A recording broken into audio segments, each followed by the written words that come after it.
Hello, this is Courtney Fontone with the Sensory Awareness Foundation. I'm the assistant to the foundation here with leader Sascha Rimasch, a leader of sensory awareness. Thank you so much for being here with me today. Um, for my first question for you is, I am new to the practice and have attended online sessions. What do the longer in-person workshops offer participants? Can you talk a little bit more about that for somebody who's only experienced an online class? What do the in-person opportunities offer participants that maybe a 1 hour online class may Yeah. not? I think it's like with many things, the more time you spend with it, the more intense, I would say, the deeper one goes. Yeah. So often when we have, for example, a weekend or so,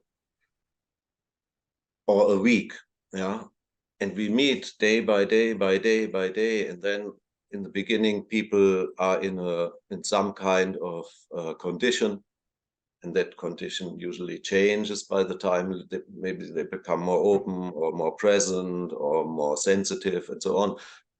And then we meet again next day, and we meet again and again and again. So there's a kind of process which unfolds. Does that make sense to you?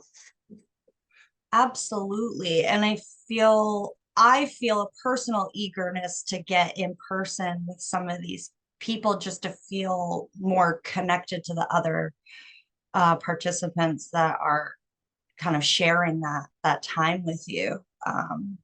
Because even online, as much of a personal journey as it's been for me to explore with some of the leaders that have led the online classes, I am so curious and eager to get my hands on, things that get brought into in-person workshops, some of the props and the movements and things that you can do with partners and groups. And the possibilities really seem endless. Yeah, which doesn't mean that they are not valuable, the online classes. I find it extremely valuable by video or by telephone, even only by telephone. Yeah. Yes, I've been pleasantly surprised that the online platform has brought a sense of community for me, because I have been so isolated at home and behind computers that I was surprised by how much connection that does still offer. I So would say the more time you spend with sensing, the better. Yeah. I'm gonna stick with it. I think it's a beautiful gift. Um, Without the intention of being therapeutic, sensory awareness allowed me the space to discover some of my discomforts and ways in which I seek resolve, physically and emotionally. What should we do with our discoveries, and in particular, the uncomfortable ones? Um, how can sensory awareness be a guide to peace of mind? I don't always necessarily experience an afterglow after class. Sometimes there's more uncomfortable discoveries that come up for me. What should one do with the more uncomfortable discoveries? They're not always these beautiful aha moments of Yeah. glow. Yeah, I mean, whatever you discover is something which is there. And if something is not okay, so to say, so then we can find out what how is it? Yeah. What maybe wants to change or needs to change, or yeah. So often these uncomfortable discoveries, they are so valuable, because that's where you find out where something is not yet as it wants to be. It's not a work where we, not a kind of, I would say, wellness work, so that we always feel great and so on by nothing, out of nothing. Yeah. First, we need to discover a lot. That's what keeps me coming back. But I'm always curious to know how other people take that insight and their discoveries and communicate them back to themselves and the world. So you know, how have you personally explored that? Like in your personal life, do you engage in other activities, you know, such as writing or art or music? Or In my daily life, I participate in endless activities, yeah. Whether it's going to the supermarket or meeting my mother or being with friends or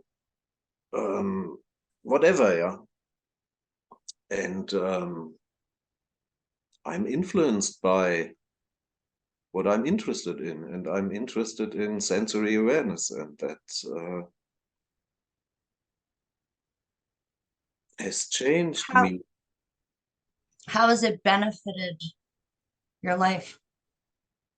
I feel this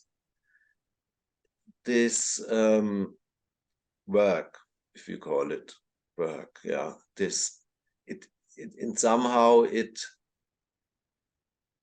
shows what I would say reality, yeah. And that's the most valuable,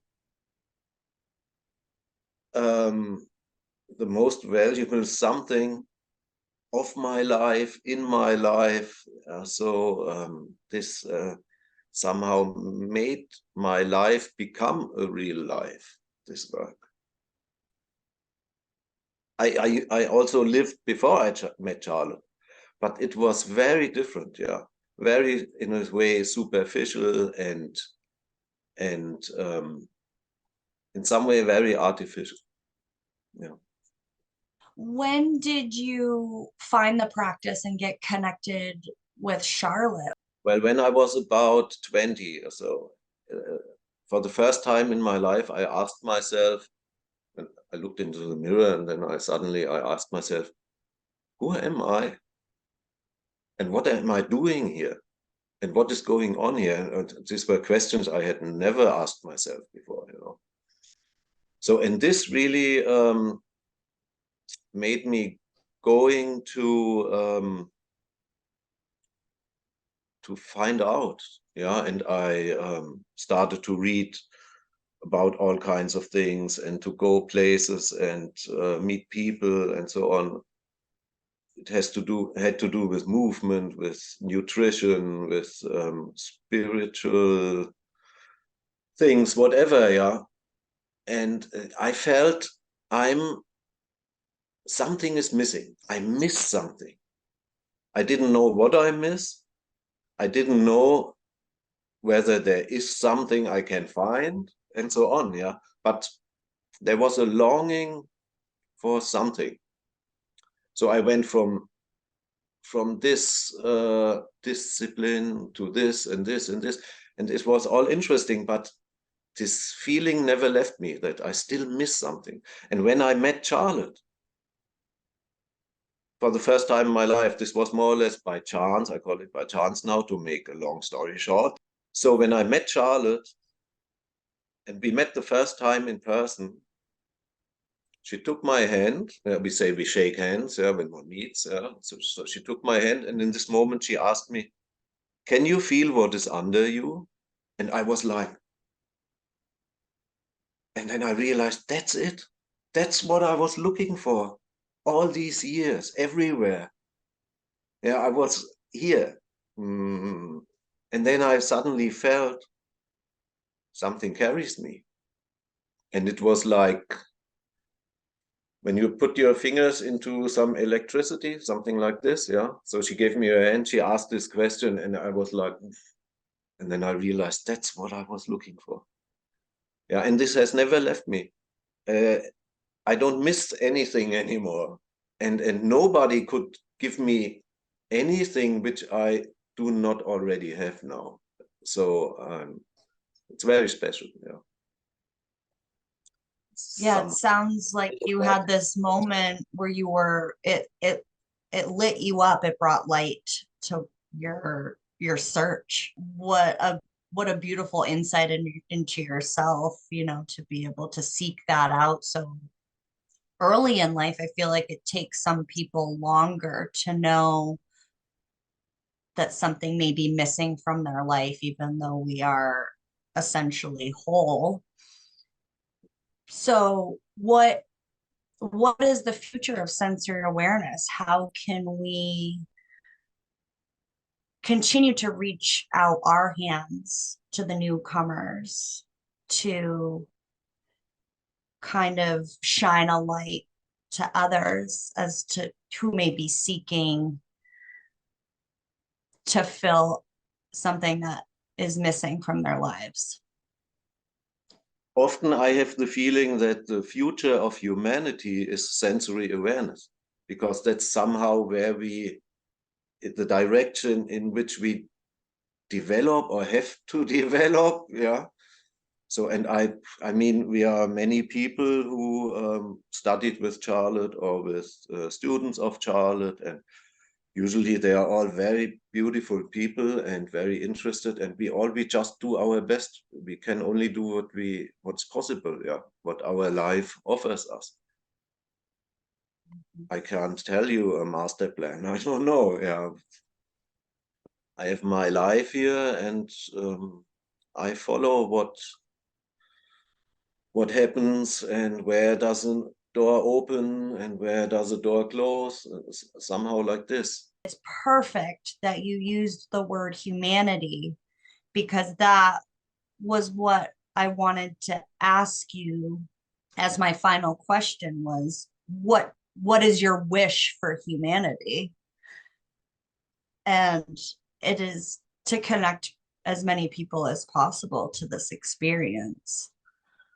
And you know, there is a responsibility for us to stay true to ourselves and our own need, but I truly believe in our responsibility to also share with others what we have found. So thank you for doing your part in that. Thank you so much, Sascha, and thank you for being our leader in the spotlight. Thank you very much.